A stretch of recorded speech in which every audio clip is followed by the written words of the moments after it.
Enfin, le projet de centre commercial géant de la gare du Nord est abandonné.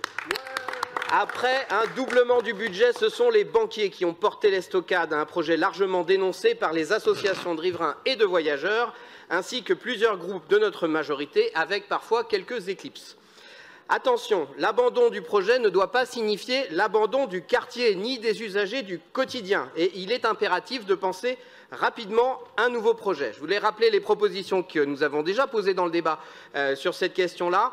L'ouverture de la gare vers le nord, sans passer par le bâtiment, directement du métro de la ligne 2 du pont Saint-Ange sur les quais, et puis une étude que la SNCF doit faire sur la dédensification du trafic de la gare pour épargner le trajet jusqu'à la gare du Nord à certains voyageurs qui sont dans le nord de l'Île-de-France, et ce qui correspond à la demande des habitants du Val d'Oise, qui a été formulée par des habitants du Val d'Oise en particulier.